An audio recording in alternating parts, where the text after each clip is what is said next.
Y pues miren, les tengo una sorpresa.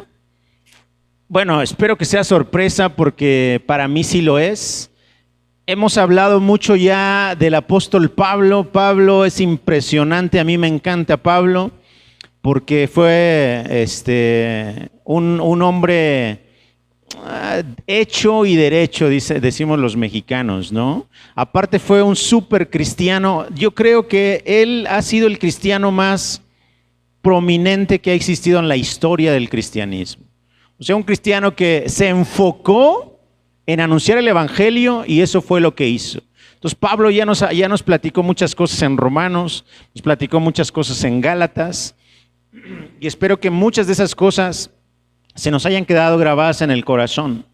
Pero ahora, en lugar de seguir con estas cartas paulinas, es decir, las cartas de Pablo, vamos a hablar de nuestro Señor, vamos a hablar de Jesús. Porque esta iglesia sin Jesús no tendría sentido. Entonces Jesús es el todo aquí en esta iglesia, Jesús es el centro de lo que hacemos, Jesús es el motivo de que estemos reunidos aquí. Entonces, a partir del día de hoy, familia, vamos a empezar a estudiar el Evangelio según San Lucas. Así que, ¿están listos, familia? Ya entendimos cuál fue la obra que hizo Jesús aquí en la tierra. Ya nos quedó súper claro cuál es el evangelio puro y verdadero, gracias a las cartas que leímos de Romanos y Gálatas. Espero que nos haya quedado claro. Y ahora vamos a adentrarnos para conocer más a detalle las enseñanzas de nuestro Señor Jesús. ¿Sale? Así que, familia hermosa, les voy a pedir de favor que abran su Biblia en el Evangelio según San Lucas para que empecemos con esta nueva temporada y empecemos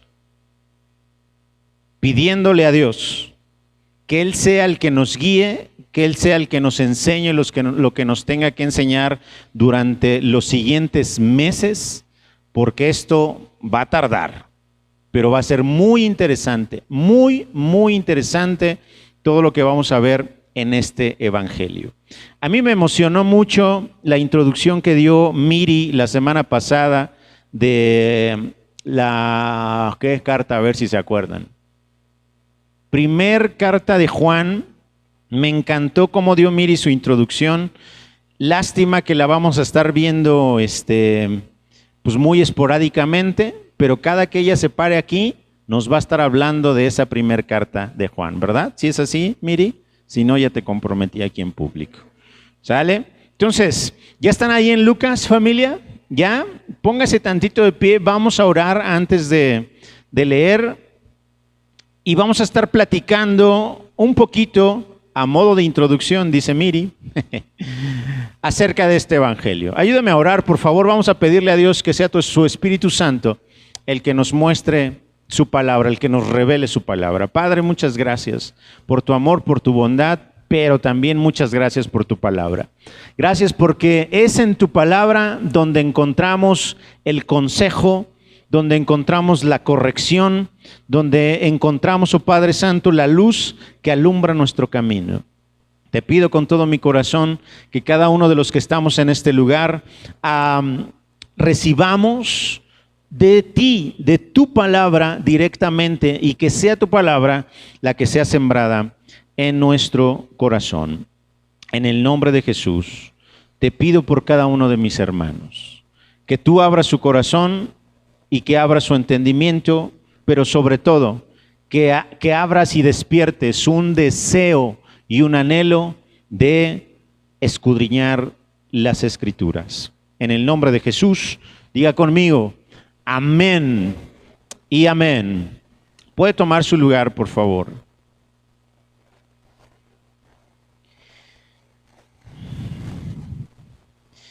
Y pues sí, empezamos con Lucas capítulo 1 y vamos a leer del verso 1 hasta el verso 4. Permítame leérselos. Usted sígame con su vista, por favor. Lucas capítulo 1, versículo 1 dice, puesto que ya muchos han tratado de poner en orden la historia de las cosas que entre nosotros han sido ciertísimas, tal como nos lo enseñaron los que desde el principio lo vieron con sus ojos y fueron ministros de la palabra, me ha parecido también a mí, después de haber investigado con diligencia todas las cosas desde su origen, escribírtelas por orden, oh excelentísimo Teófilo, para que conozcas bien la verdad de las cosas en las cuales has sido instruido. Cuando leímos la serie cuando leímos el libro de los Hechos, conocimos a este personaje, conocimos a Lucas.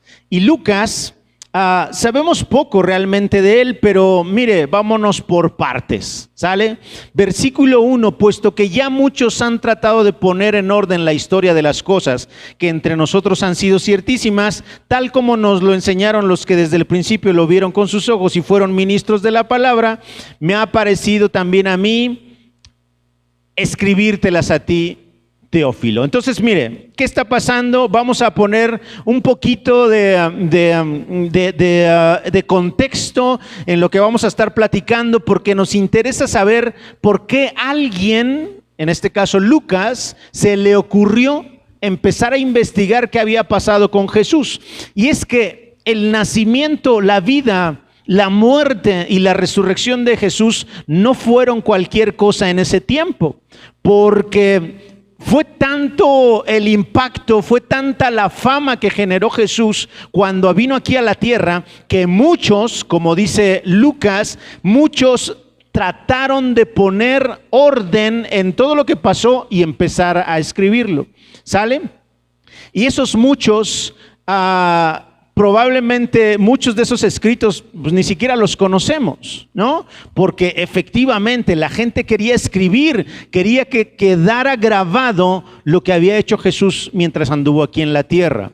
Ahora, antes de que Lucas escribiera este evangelio, ya había 2 evangelios redactados. El evangelio de Mateo, que según los estudiosos probablemente se escribió en el año 50 después de Cristo, y el evangelio de Marcos, que también no tenemos como que el año exacto, pero se pudo haber escrito entre el 50 y 60 después de Cristo. Estos años nos dan cierta tranquilidad a los que creemos el día de hoy, porque significa que no pasó mucho tiempo para que esta gente escribiera lo que había pasado con Jesús. El hecho de que hayan pasado pocos años, 20, 30 años, de que Jesús murió y resucitó, y luego alguien haya escrito, nos da a nosotros cierta confianza de que lo que escribieron es verdad y fue real. ¿Sale? Fuera de las escrituras también hay muchos escritos que hablan acerca de Jesús. Varios historiadores hablaron y escribieron acerca de él, de su existencia. Obviamente las escrituras enfocan el ministerio de Jesús y su obra aquí en la tierra. Entonces, ¿de qué estoy hablando? Estoy hablando de que lo que pasó con Jesús fue tan impactante en la gente que quisieron definitivamente escribir acerca de lo que había sucedido. Y ciertamente el evento más trascendente fue su resurrección. Porque muchos se habían levantado antes y habían dicho ser maestros y se habían proclamado profetas, pero ninguno después de morir había resucitado. Pero Jesús fue el que resucitó, y con eso demostró que Él es el Hijo de Dios, que Él es Dios mismo. Mire, acompáñenme rapidísimo a Lucas, ahí mismo, en el capítulo 24, que de hecho la semana pasada lo leímos. ¿Qué pasó ese día de la resurrección? Porque el domingo pasado todo mundo lo celebramos, ¿no? Todos aquellos que nos consideramos cristianos, lo celebramos o lo recordamos. Fue el domingo de resurrección. Y aquí estuvimos leyendo qué pasó ese día. Mire el versículo número 20, capítulo 24, versículo 1 dice: el primer día de la semana, en aquel tiempo el primer día de la semana pues era domingo. Muy de mañana vinieron al sepulcro unas mujeres que habían preparado unas especias. Estas mujeres, trayendo las especias aromáticas que habían preparado y algunas otras mujeres con ellas, hallaron removida la piedra del sepulcro, y entrando no hallaron el cuerpo del Señor Jesús. Aconteció que, estando ellas perplejas por esto, he aquí se pararon junto a ella 2 varones con vestiduras resplandecientes, y como tuvieron temor y bajaron el rostro a tierra, les dijeron: ¿por qué buscan entre los muertos al que vive? No está aquí, sino que ha resucitado. Acuérdense de lo que les habló cuando aún estaban en Galilea, diciendo: es necesario que el Hijo del Hombre sea entregado en manos de hombres pecadores y que sea crucificado y resucite al tercer día. Entonces ellas se acordaron de sus palabras, y volviendo del sepulcro dieron nuevas de todas estas cosas a los 11 y a todos los demás. Era María Magdalena y Juana y María, madre de Jacobo, y las demás con ellas, quienes dijeron estas cosas a los apóstoles. Mas a ellos, a los apóstoles, les parecía locura las palabras de ellas, y no las creían. Pero levantándose Pedro, corrió al sepulcro, y cuando miró dentro, vio los lienzos solos, y se fue a casa maravillándose de lo que había sucedido. Lo que hizo Jesús aquí en la tierra y lo que les prometió a sus apóstoles pareciera que no tuvo peso para los apóstoles, porque Jesús les dijo que lo iban a crucificar, que iba a padecer y que al tercer día Él iba a resucitar, ¿cierto? Pero los apóstoles estaban allí después de que Jesús fue crucificado y muerto, encerraditos en un cuarto, temerosos porque probablemente también iban a ir por ellos para crucificarlos y asesinarlos. Estaban con tanto miedo que se les olvidó la promesa de su Señor, porque pensaron ellos que lo que Jesús les decía no iba a suceder realmente físicamente, sino que iba a resucitar en la otra vida, digamos. ¿Sale? Entonces, el principio de la resurrección pareciera no tan importante, porque nadie creía que Jesús había resucitado, ni siquiera su misma gente. Y déjeme darle un dato curioso. Qué maravilla que a quienes primero se les dio la noticia de su resurrección hayan sido unas mujeres. Si usted es mujer, siéntase orgullosa y digna, porque Lucas va a levantar de una manera importante y va a dignificar a las mujeres durante toda la lectura de este evangelio. Esto es impresionante. Miren, entonces, al principio resulta que la resurrección no fue así como que impresionante, como que alguien dijera: sí, vamos, seguro va a resucitar. No, al contrario, ¿qué va a andar resucitando? ¿No? De hecho, en los siguientes versículos, en el camino a Emaús, sucede eso. 2 de sus discípulos del mismo Jesús, se les aparece Jesús en el camino, ellos no lo reconocen y ellos van contándole al mismo Jesús: oye, ¿has vivido en una burbuja o qué? ¿A poco no sabes nada acerca de Jesús? Y Jesús: no, ¿de qué están hablando? ¿No? Se hace como que no tengo idea. Pero entonces estos cuates le empiezan a decir: pues sí, pues resulta, Él dijo que iba a resucitar, pero pues la verdad es que no vemos cómo. Y Jesús se molesta y les empieza a decir con las escrituras todo lo que decían los salmos y los profetas acerca de Él. Y ellos entonces entendieron que Él era el Señor. Y fueron con los apóstoles, y empieza entonces ahora sí a hacerse un poquito más grande la idea de que resucitó Jesús. Pero mire, según lo que dice 1 Corintios 15, ayúdeme. 1 Corintios 15, no solamente se le apareció a los apóstoles. Entonces Jesús resucita y empieza a hacer todavía una obra que probablemente tenía que hacerla ahora ya resucitado, porque ahora resucitado la fe y el entendimiento de sus apóstoles fue abierto. Antes pareciera que seguía cerrado. Entonces mire lo que pasó, versículo 3. Mire, 1 Corintios capítulo 15, versículo 3. Está platicándoles Pablo a los corintios acerca del evangelio que él les está predicando. Versículo 3, porque primeramente les he enseñado lo que asimismo yo recibí, dice Pablo, que Cristo murió por nuestros pecados. Eso ya lo entendimos, ya lo sabemos. Y luego dice que eso fue conforme a las Escrituras. Versículo 4, y que fue sepultado y que resucitó al tercer día, otra vez conforme a las Escrituras. Versículo 5, y que apareció a Cefas. ¿Y después a quién? A los 12, ok, hasta ahorita se le ha aparecido a 12 y a Cefas pues son poquitos, a lo mejor todavía los demás no lo creen, pero a ver, vamos a seguir leyendo, versículo número 6. Después apareció a más de 500 hermanos a la vez.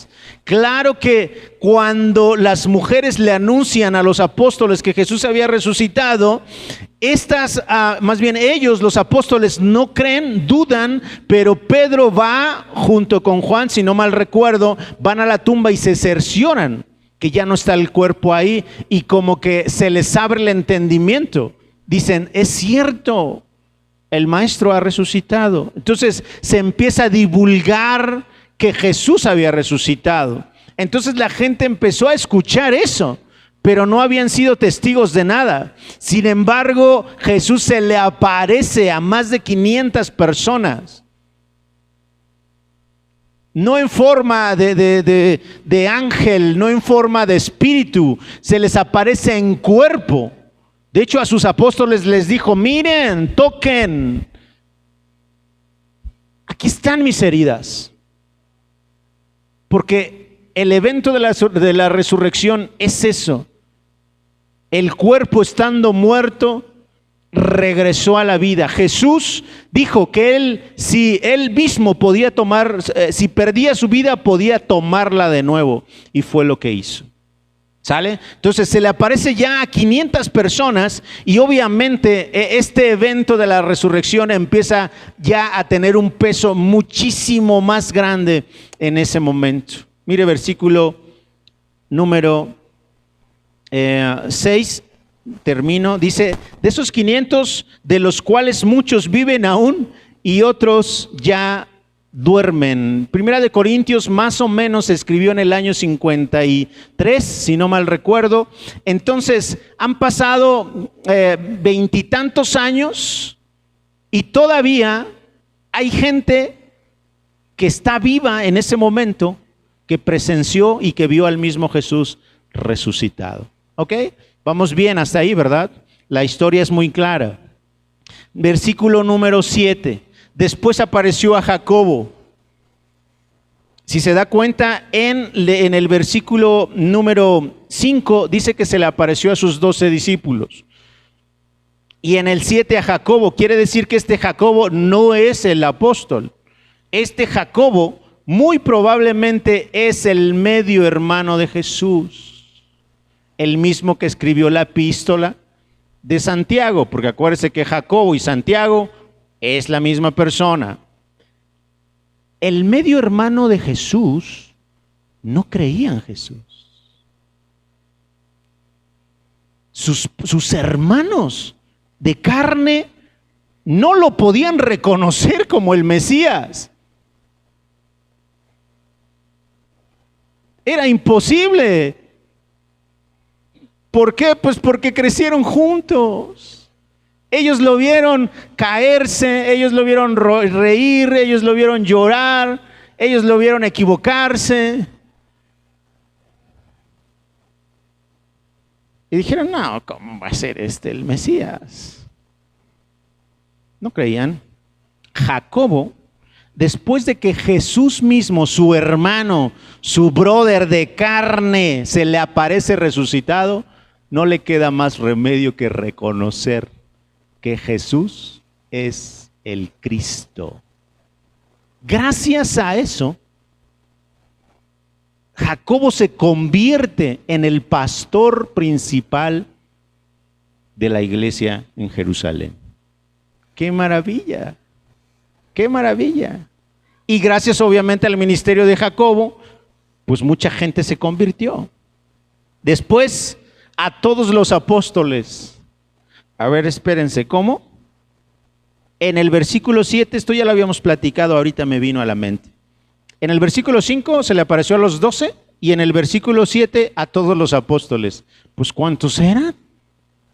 Pues no eran solo 12. De hecho, también en Lucas vamos a ver cómo Jesús juntó a 70 y los envió en parejas a anunciar el evangelio. Ahora, no significa que son 70 más 12, 82. No, significa que fueron muchísima gente, apóstoles, es decir, enviados. Acuérdense que un apóstol es un enviado, es alguien que va a realizar una tarea específica. ¿Sale? Estamos bien hasta ahí, ¿verdad? Versículo 8, y al último de todos como un abortivo me apareció a mí. Entonces, ¿de qué estamos hablando, familia? Estamos hablando de ese evento de la resurrección, que al principio no fue algo trascendente, pero conforme la gente iba dando testimonio de haber visto al mismo Jesús resucitado, pues esto se fue haciendo grande. De tal manera que muchos quisieron empezar a escribir acerca del maestro. Entonces, ¿qué está diciendo Lucas ahí en su introducción? Que así como muchos quisieron escribir acerca de Jesús, él también, dice el versículo 3, capítulo 1 de Lucas, dice, me ha parecido también a mí, después de haber investigado con diligencia todas las cosas desde su origen, escribírtelas por orden, oh excelentísimo Teófilo.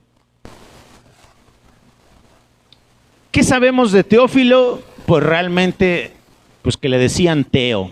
Es lo único que sabemos. Porque la Biblia no dice nada acerca de Teófilo. Podemos pensar o podemos suponer que era una persona con algún rango alto en Roma, porque Lucas lo llama excelentísimo, ¿no? Pareciera que le está excelentísimo, como si hiciera una reverencia, ¿no? Entonces, es lo único que sabemos de Teófilo, y sabemos que, o podríamos suponer más bien, que Teófilo probablemente hasta financió, ¿no? Que Lucas viajara, que investigara, porque a Teófilo le interesaba saber qué había pasado con Jesús. De hecho, Lucas no solamente le escribe el Evangelio, o lo que nosotros conocemos como el Evangelio, sino también le escribe otro libro. Le escribe el libro que nosotros conocemos como los Hechos de los Apóstoles. Entonces, todo lo que escribió Lucas, lo escribió principalmente para este personaje, para Teófilo. ¿Sale? Pero ¿qué sabemos aparte de Lucas? ¿Quién es Lucas? ¿Cómo apareció Lucas? Porque Lucas no aparece en los nombres de los 12 que fueron los apóstoles. Entonces, entendemos que Lucas no es uno de los apóstoles. Aparte, Lucas fue distinguido por Pablo como uno diferente a los de la circuncisión. Ahí en Colosenses, capítulo 4, versículo 11. ¿Qué significa eso, familia?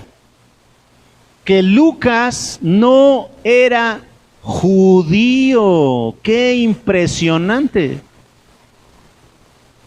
¡Qué impresionante, familia! Porque todos los libros de la Biblia fueron escritos por gente de Israel, por judíos. Y Lucas es el único autor de todos los libros de la Biblia que no es judío. Eso a mí me da cierta alegría, cierto gozo, porque yo tampoco soy judío.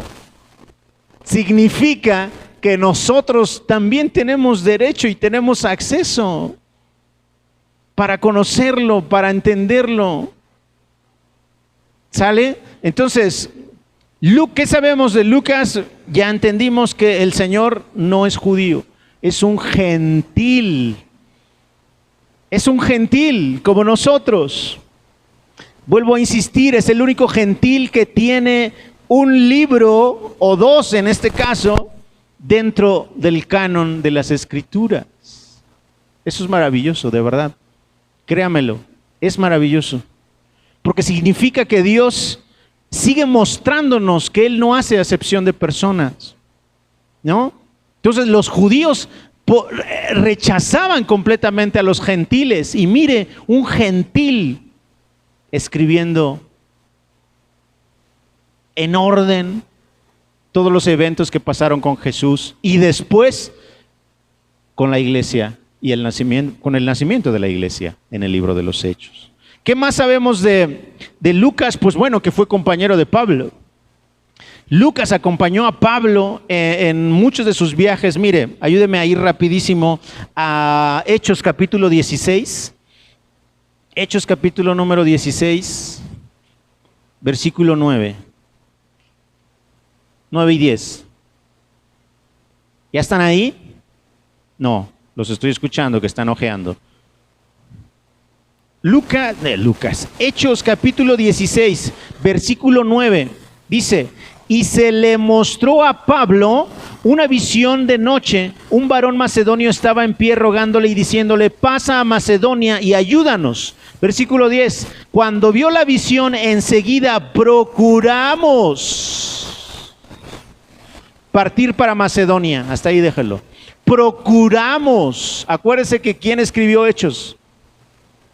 Lucas. Entonces, cuando Lucas dice procuramos, significa que Lucas estaba allí con Pablo. Entonces, Lucas fue un fiel compañero de Pablo. Él lo acompañó a muchos de sus viajes. De hecho, esta es la primera referencia en la que podemos ver a Lucas acompañando a Pablo. Pero cuando Pablo ya está en Roma, encarcelado, a punto de ser sentenciado, allí también está Lucas, acompañándolo. Mire, ayúdame, segunda de Timoteo, capítulo 4, versículo 11. Segunda de Timoteo, capítulo 4. Déjame leerle el 6 también, versículo 6. ¿Ya llegaron? Segunda de Timoteo, capítulo 4, versículo 6, está hablando Pablo dándole instrucciones a Timoteo. Déjeme recalcar algo aquí, porque ahorita que está Yair, quiero recalcar que Timoteo, más bien que Pablo llamó a Timoteo para que le ayudara en el servicio cuando él era un chavo. Estaba bien chavo. Tenía 17, 18 años.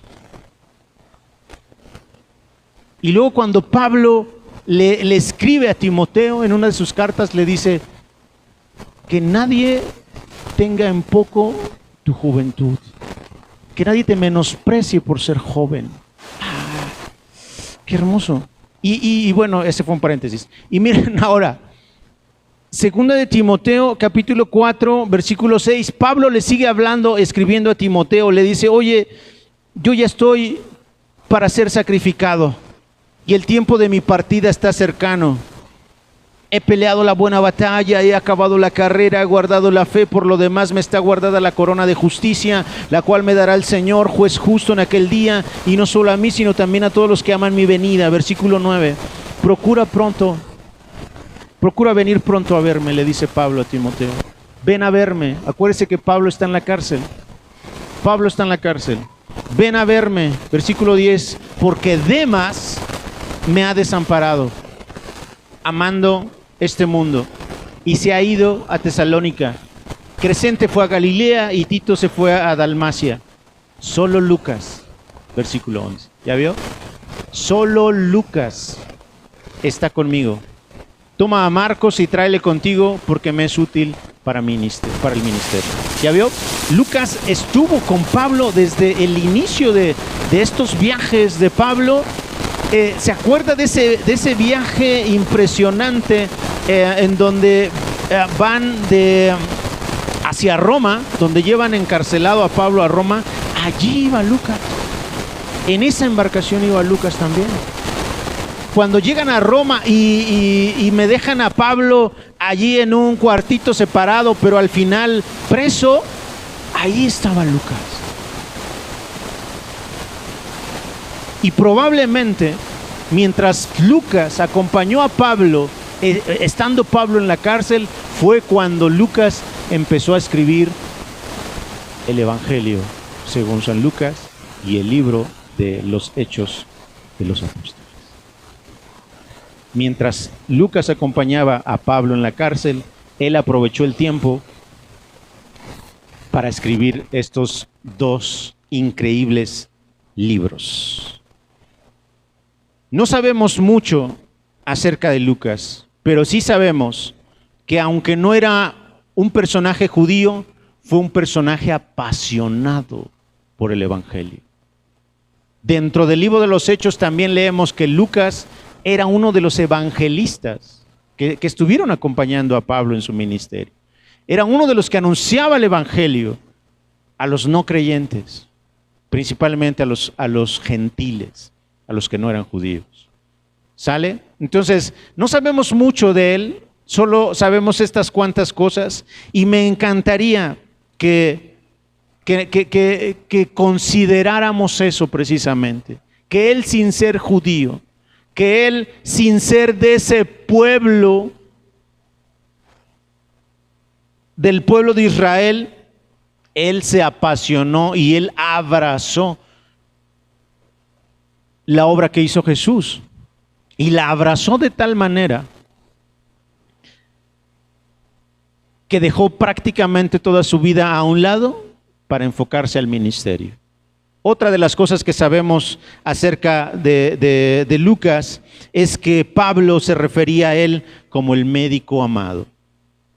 Entonces es muy probable que Lucas en estos viajes con Pablo le haya ayudado en cosas de salud, ¿no? El médico amado, ¿no? Ya para llamarle amado, significa que la relación entre ellos era una relación muy bonita. ¿Dónde le dice médico amado? Ahí en Colosenses capítulo 4, versículo 14. Y bueno, conociendo ya un poquito acerca de Lucas, lo interesante es para qué le escribió a Teófilo. Versículo número 5, Lucas capítulo 1, versículo número 5. Este es el propósito, familia, por el que Lucas le escribe a Teófilo.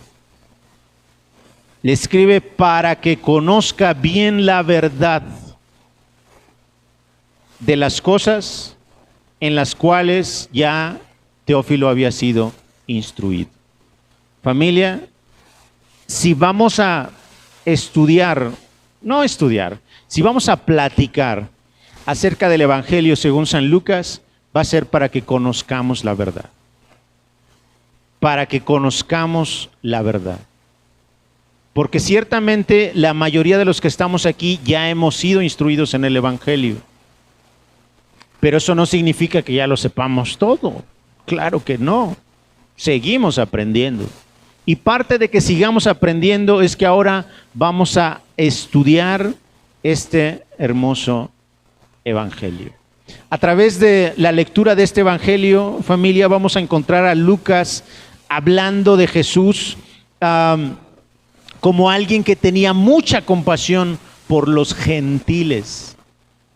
Insisto, cosa que los judíos no tenían, al contrario. Los judíos odiaban a los gentiles, pero Lucas nos va a enseñar a un Jesús que en lugar de odiar a aquellos que eran diferentes a él, los va a amar, va a tener compasión de ellos, los va a sanar, los va a consolar,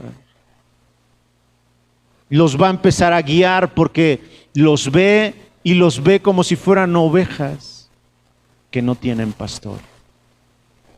Y Lucas nos va a mostrar a un Jesús que va a amar a los samaritanos, que va a amar a los niños, que va a amar a las mujeres. Lucas nos va a mostrar a ese Jesús divino, pero también humano, que nos va a dar un ejemplo de vida a cada uno de nosotros. Porque así como era Jesús, así tenemos que aspirar nosotros a ser también. Esto por medio del Espíritu Santo, obviamente. Desde el inicio del Evangelio de Lucas hasta el fin de este Evangelio, Lucas, insisto, familia, mujeres, damas de esta iglesia, le da un lugar muy, muy particular a las mujeres. Muy particular. Empieza Lucas en su historia hablando de algunas mujeres y terminará su evangelio hablando también de otras mujeres. Familia,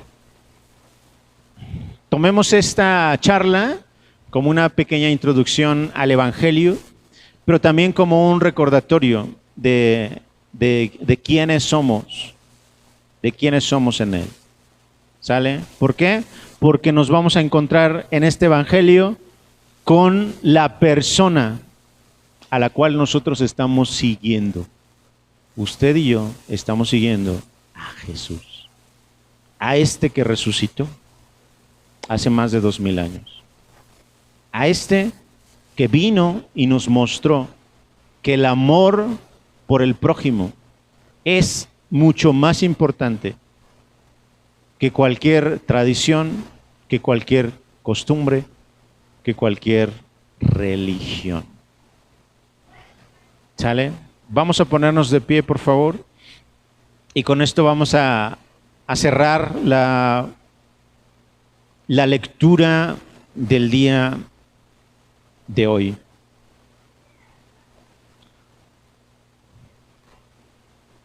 ¿Les parece si le pedimos al mismo Jesús que nos ayude para que durante toda esta plática de Lucas podamos ser confrontados y que nuestra vida empiece, o más bien siga siendo transformada? ¿Les parece si le pedimos eso? Vamos a orar. Padre, muchas gracias por tu palabra y gracias porque hoy empezamos a leer uno de los evangelios más completos que se escribieron acerca de ti.